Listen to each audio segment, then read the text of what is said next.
Thinking, searching for figures, escaping the intolerable emptiness was such a relief that every obstacle, by comparison, seemed ridiculous. The alphabet read backwards? He discovered that he only knew the alphabet by heart by reading it forward. What if the man who was knocking was crazy? He remembered a former anarchist comrade who, while lying sick in a military hospital, had persuaded several of those in the nearby beds to become conscientious objectors. He had been found out and afterwards moved to a bed between the wall and an insane man. And why might not one of the guards be knocking meaninglessly on purpose in answer to his taps? The knocks were beginning again. This blind, stubborn patience could only be that of a prisoner, and such care, such concentration on the manner of knocking could not be those of a lunatic. By dint of patience he would find it, if he did not confuse the figures whose meaning he was seeking through the successive guesses, to find himself at last stripped, naked, so near to this tireless brotherhood. And meanwhile, every noise in the prison was becoming like a distant knock, and the entire prison like that night meeting in Hamburg where every man had struck a match at his request. And all had been able to gauge the size of the crowd by the myriad tiny flames that flickered for a moment in the night as far as the eye could reach. He remembered a street in a workers' district near Alexanderplatz with its closed cigar stores in the moonlight on a night of battle. The communists had just left the street and the last lights were going out as the rumble of the police trucks was approaching. Scarcely had the latter roared past when from one end of the street to the other the windows hurled their rectangles of light gashed by silhouettes down on the sidewalks.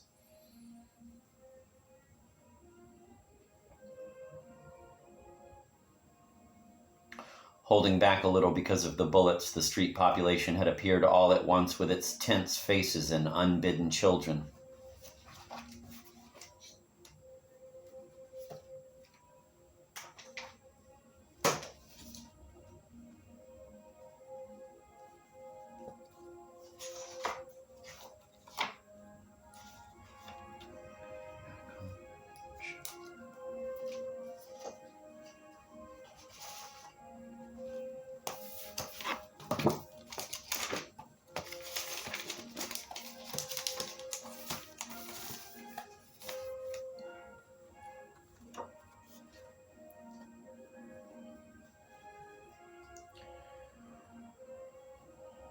Doors opened for comrades who might have hidden in recesses, and then, as suddenly as it had appeared, this brotherly demonstration was hidden in obscurity. A new police truck was arriving, which passed at full speed between houses, again enveloped in moonlit apathy.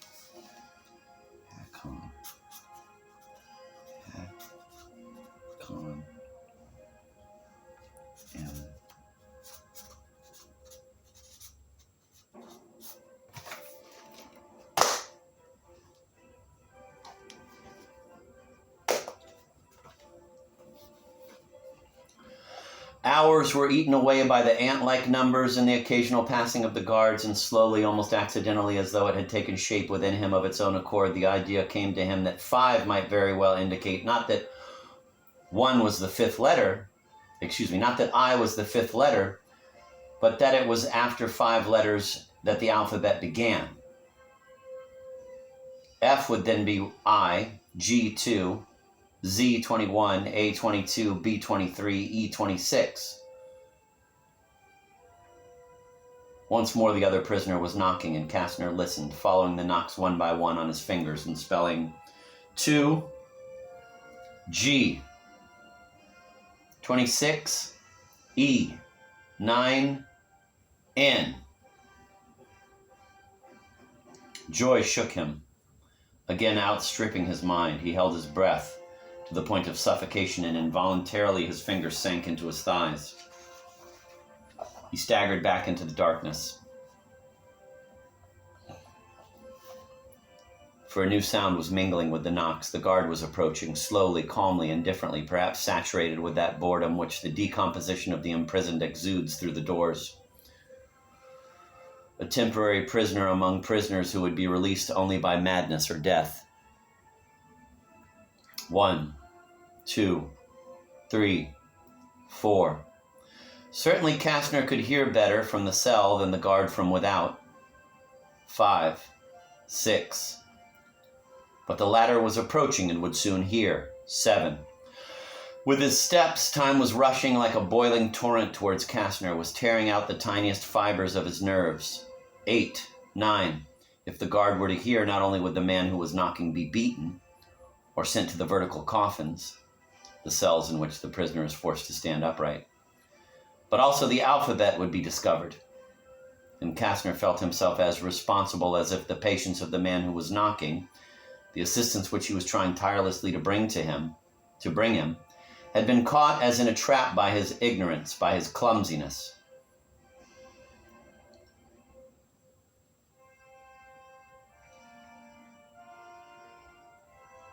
"10. He was between the blows and the step which was approaching, which would be upon him within 3 seconds, even if the alphabet were the one which he imagined. How would he strike look out, find the letters? A, C? He counted on his fingers, beginning with F. It was more than 20. He raised his fist, understood immediately that he would not be heard if he knocked in this manner, bent his forefinger. The other had ceased knocking. Had he too heard the guard? Probably, like Kastner's. His sustained attention to the knocks was no doubt ready to seize every sound. Certain rounds seemed to be made with regularity. In the now limitless silence in which nevertheless the menace of a call from the other cell remained suspended, the steps approached one by one. Kastner followed them, remained on the alert, shoulders hunched, as if set to repel the first sign of a call.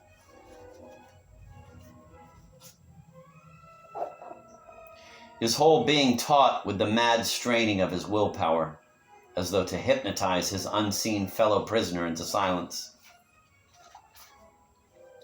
The steps grew fainter. I wanted to pause for a minute to say, this is the actual 1936 version of this. It's very beat up. The binding is very beat up inside. The text is quite lovely. It's definitely a very tight, small novel. 170 pages, but as you see, the pages are a very small amount of writing.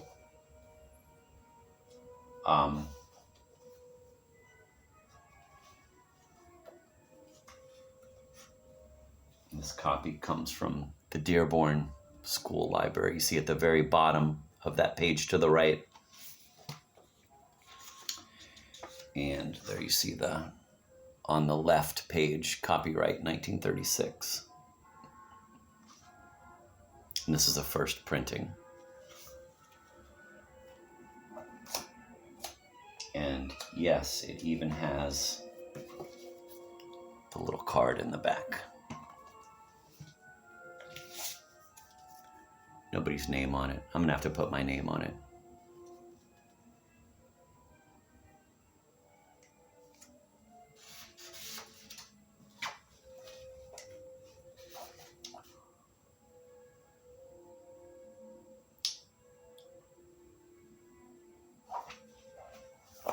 The steps grew fainter. The knocks once more. 10 equals 0. While the prisoner continued, Kastner joined in. 1, 4 equals S. 1, 4 equals S. 2, 6.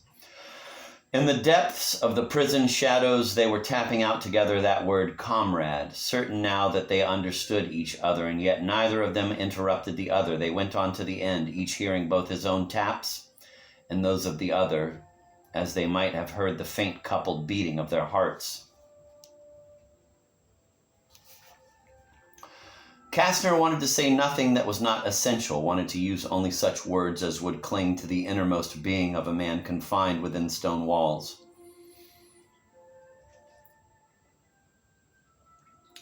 Before all, tell him that he was not alone. Protect him from the rope which he was not unraveling either, since he was knocking. Kastner chose his words, counted on his fingers. He had to speak a language which he was still spelling out. A little while ago, the other's accompaniment had helped him, but already he heard, "Take courage." The guard was passing. The other prisoner continued. and with the first taps of the word "who" struck by Kastner, both seemed to interrupt each other. "One can..." A slammed door seemed to crush the sound of the knocks. Kastner's eardrums were alert. He was sure now that he could tell the direction of sounds, and the slamming of the door came from the same source as the knocks. The guards had either entered his comrade's cell or another one near enough to make him stop knocking. But something confused and distant, like sounds underwater, was taking place in there, was making him tremble in the night. Another knock. No, a thud, followed by another, more muffled. Still others, hard and full now. It was no longer the finger, it was the whole body of his comrade assaulted in his cell, striking against that wall with the soft sound of flesh or the sharp sound of a skull, and reverberating in the shadows surrounding Kastner, who stood open-mouthed, drunk with helplessness and oppression. He was waiting for them, but perhaps they would not come.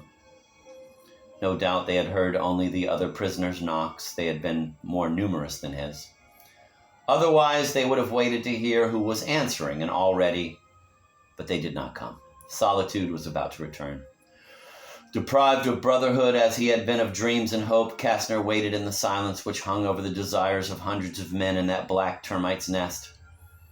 He must speak for them, even were they never to hear him. "Comrades in the darkness around me," for as many hours, as many days as were needed. He would prepare what could be told to the darkness.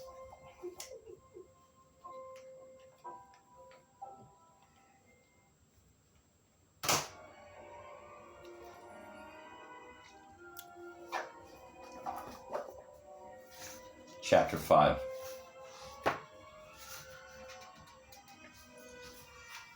Quote, "Since then, I don't know. The dark hours run into one another. Anyway, a fortnight before I was arrested, I was in Paris at a meeting for the prisoners in Germany. Tens of thousands of our comrades standing in the main hall in the first rows that have been reserved for them. The blind sing in dull voices, completely absorbed in the revolutionary songs which the other halls in the night fling back, sing with their terrible little blind men's gestures for us, because we are here.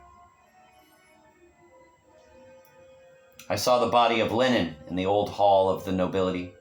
His head was even a little larger than usual, don't you see? And out in the night, as far as the eye could reach, there were people walking in the snow.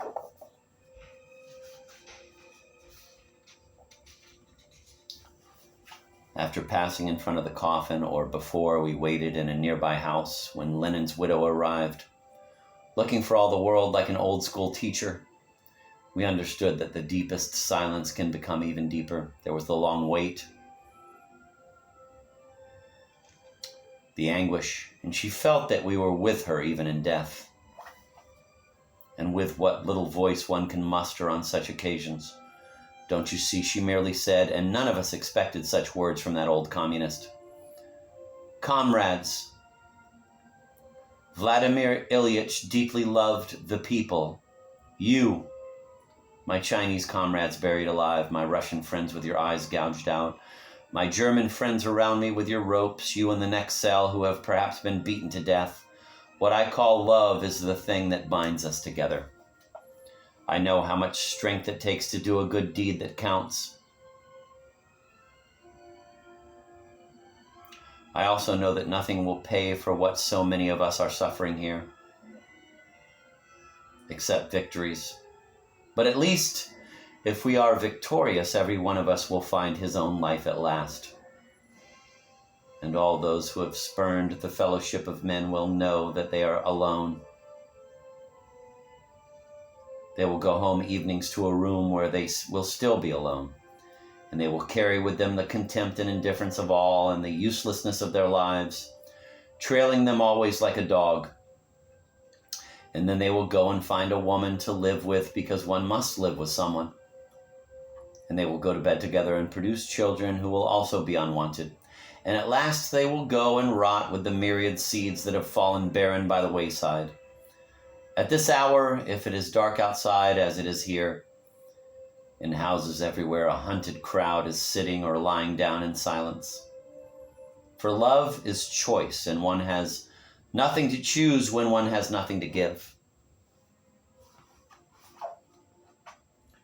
But from those blind men in Paris to the Chinese Soviets, in every country in the world at this moment, there are a few men who are thinking of us as though we were their dead children. I have seen. I must go back. It is difficult to speak in complete darkness. For 20 years, my father was one of the most militant workers in Gelsenkirchen. Then my mother died. He took to drink. In the evenings, he would go to meetings dead drunk, as people who have nearly starved to death have been known to get up at night to go and fetch some bread and hide it under their pillows.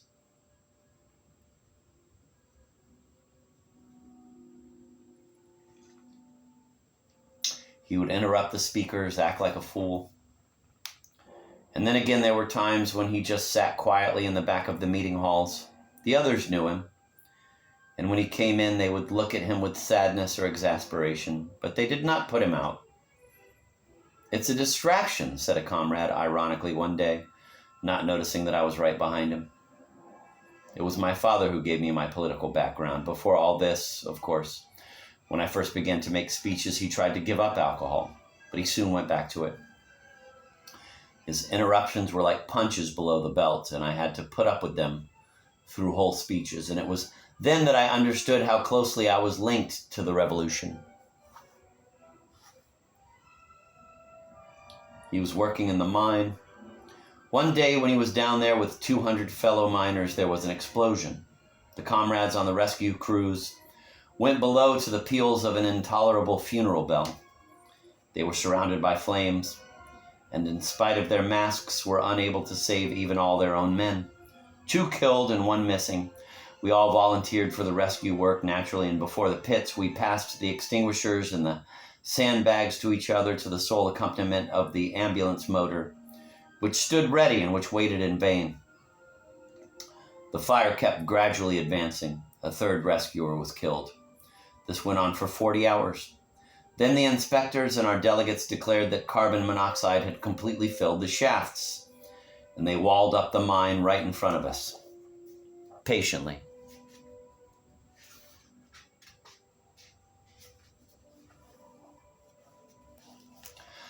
I saw a play which was almost exactly like that. In Moscow, on the day of the youth celebration, 300,000 marched past us. We had to cut through their ranks to get in.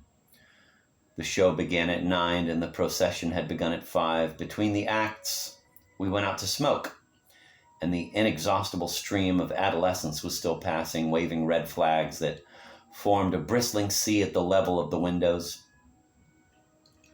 Then we went back to the play, which was just make-believe for the others. But for me, it was like going back to my youth. And between each act, we went down again, and the youths were still marching past, and once more, we went back to the play, which had been acclaimed far and wide, to the Caspian, and all the way to the Pacific, because it gave to work its meaning and its dignity. I remembered the bell, and the miners pressed round alone in the indifference that reached to the very heart of the German night.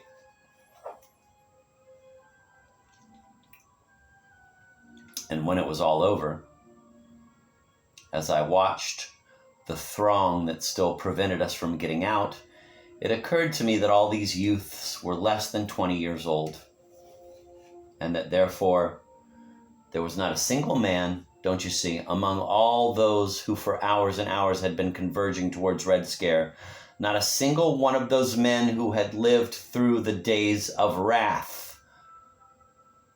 We, end of quote, 2 steps in the corridor. Without knowing why, Kastner stepped close to the door. Quote, "We are together in the sealed mine,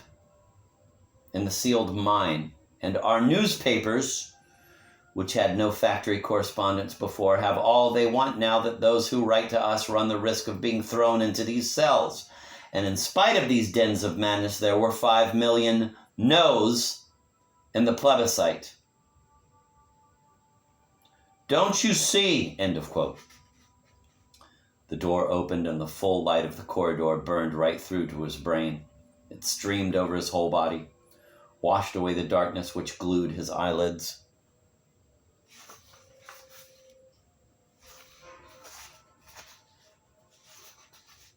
Quote, well, are you going to make up your mind? End of quote.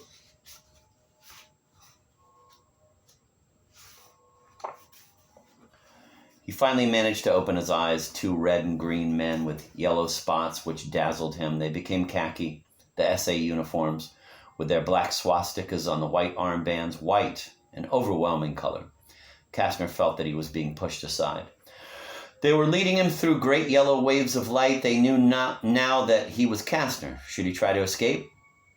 He could barely control his movements any longer. He would neither be able to run nor to fight, and he could scarcely see clearly. Quote, I shall become a man again just at the moment when I'm being tortured, end of quote.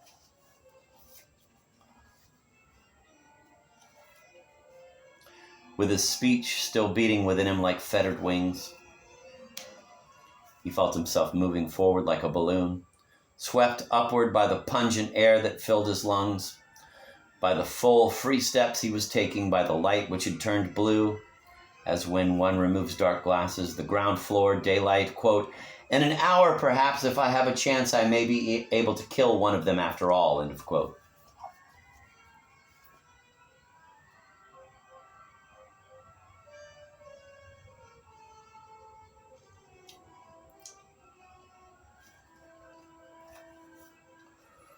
It was only when he found himself before a Nazi official in the room where he had been examined on his arrival at the camp that he understood they were not taking him to the guard room or to the vaults. Not yet, at least.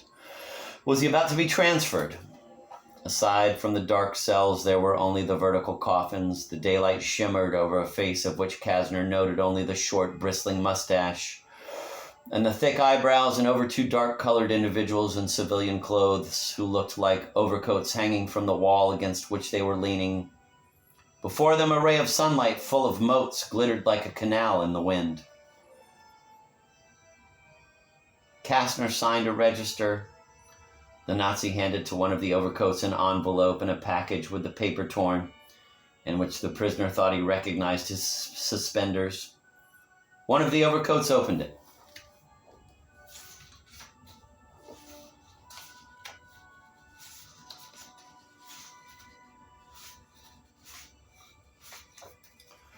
A cigarette lighter and a box of licorice are missing. They're wrapped in the handkerchief, said the Nazi. The two men led the stumbling prisoner to a car. He could not keep from looking at the sky. His feet caught in every obstacle and missed the sidewalk. They sat down on either side of him. The car immediately started off.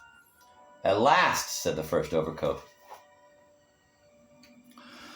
Kastner had a purely animal impulse to answer, although his companions obviously belonged to the Gestapo. In the clear air washed by great blue streams, there was something more than a little unreal about the thick-set man who had just spoken, with his thin mustache drooping over his prominent canines.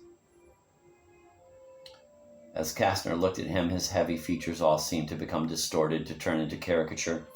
He resembled both a walrus Kastner had seen in Shanghai and the fat Chinese who was displaying him. Kastner knew his own mania for finding a resemblance to an animal in every face, but this face was extraordinary. The light raining down at a slant from both sides of the car continued to animate it as it trembled over fingers with convex, oddly curved nails. Blurred by the still shimmering daylight, it seemed about to evaporate. The car was flinging everything behind, and the other faces, too, were transformed into mobile, vulnerable, unstable images ready to dissolve in the multicolored air. This was no dream. Objects existed in all their dimensions, had their own weight, but they were not real. It was the other planet, the unknown world, the descent into the shadows. Well, said the walrus. So we're going back to see the little mother. What little mother? Kastner wondered. He had the strength, however, not to ask where he was being taken. The walrus smiled, silently or ironically, his canines sharply defined now, against a blurred background of fields and autumnal trees. It seemed to Kastner that it was these canines that spoke, and not the mouth.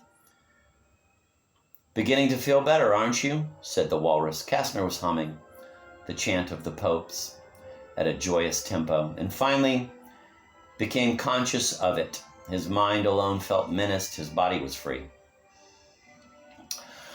Perhaps the walrus would presently dissolve, the auto disappear, and he would find himself back in his cell. Perhaps what he was hearing had no relation to anyone or anything, and the ideas and words were about to blend in nothingness with the flight of trees and violet asters along the road's edge. One part of himself, however, remained lucid and alert, but around him, whether it was reality or dream or death, a vast fiction called the earth was rushing and whirling. "At any rate," the walrus went on, "you're lucky that he decided to give himself up." "Who?" "Kastner." As an image seen through binoculars gradually brought into focus becomes increasingly clear, the officer's face detached itself from the light.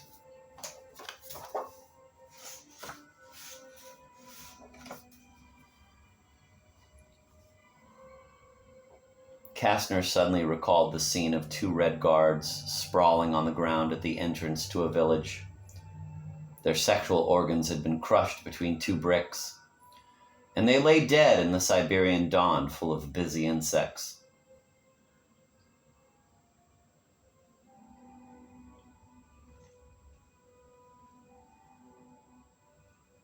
"Has his identity been established?" "He confessed." Silence. "They confess a lot of things here," said Kastner. "You haven't suffered any ill treatment, and that pig's head hadn't even been beaten. Up to that time, of course. In other words, he confessed freely." The officer knit his thin eyebrows. "They all knew we were looking for him, and they knew we would do what was necessary to find him. Yes, whatever was necessary. We had begun, but he gave himself up. Whatever was necessary, and what if he's a fellow who wanted the others to be spared? Really? A communist? I don't think he knew about the others being punished. It was when he found out they were looking for him that he gave himself up. In other words, you're in such a stew about getting out that it makes you batty." Had he succumbed to madness at last, this low, gray dream sky, this walrus-faced man, this trembling universe continually on the point of dissolving, and this wind shield which reflected a hairy face which he did not recognize as his own at the very moment when he was obliged to speak of himself as someone else?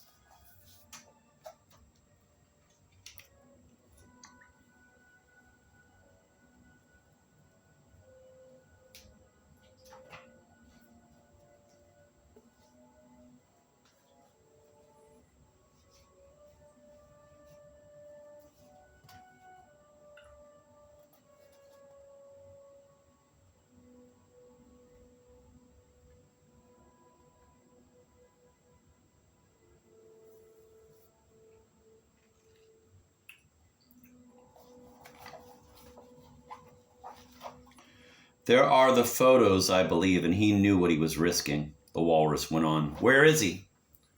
The officer shrugged his shoulders. "Dead? I'd be surprised if he was altogether alive.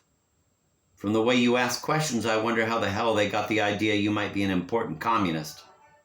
In other words, he was a son of a bitch, but not a fool." The car passed in front of a station. Some prisoners were working on the roadbed. A man and a woman were embracing beside a train which was about to leave, and almost all the prisoners were watching them. "He wasn't a son of a bitch. If you had gotten it instead of him, I suppose you'd still think he was a fine fellow?" Kastner was looking at the man and woman who were embracing. Yes." The other officer put his hand on Kastner's arm. "Look here. If you're anxious to go back..." But the walrus, with a rapid gesture, tapped his head with his finger. That fellow either gave himself up so they would not torture the others, thought Kastner, or else because he wanted to kill himself, or in the hope of freeing a comrade whom he considered more useful than himself, me. When one is mad, is one really convinced that one isn't? A man had perhaps died in his stead. He knew it, thought about it, and was not able to become fully conscious of it, suffering as great torment as if they were torturing his child to make him talk. Even while he was asking questions, he was not able to arouse himself from the nightmare of the cell.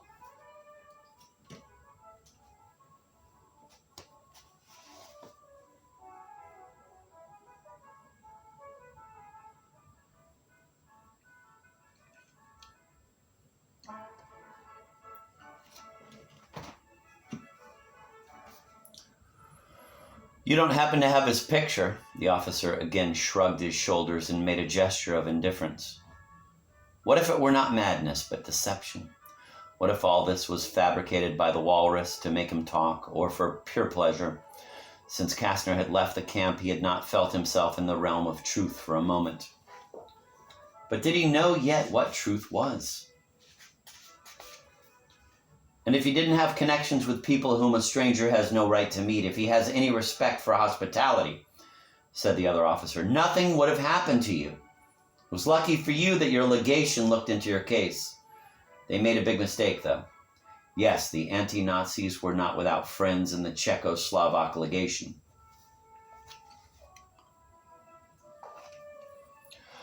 Kastner looked at the man who had just spoken. His eyes had at last become accustomed to the light, a perfect policeman's mug, oddly combined with the correct appearance of a petty bourgeois.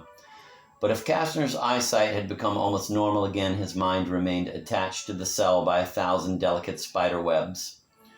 Did the walrus feel he had said too much? He had turned his head away and was looking at the field swept by the whirl of leaves. The Polizei Presidium at last, where after various small speeches and formalities, a clerk with a bad cold handed Kastner his package, suspenders, shoelaces, etc., and the marks that had been taken from him. I am keeping 11 marks 70. For the stamps? No, for the camp. 1 mark 30 per day. That's dirt cheap. Was I there only 9 days? Kastner was getting back to earth, but the idea that he had been in the cell only 9 days separated him once more from the world. Reality was like some language he had known and forgotten by turns, and it came to him violently that his wife had just had an extraordinary stroke of luck, as though it were she who had been freed, and not he. That leaves you 2 days to get out of Germany, unless between now and then... Between now and then what?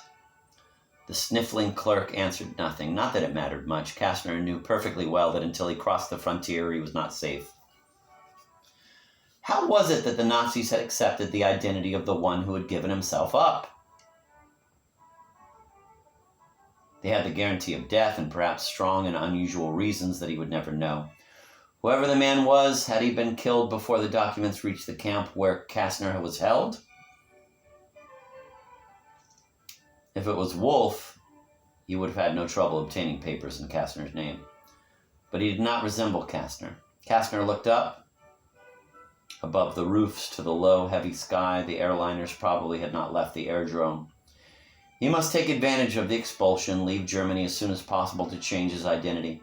He and the Gestapo would meet again, later. His glance dropped again gradually to the ground. A man had perhaps died in his stead. In the street, the life of every day continued. Would the factory plane be able to leave?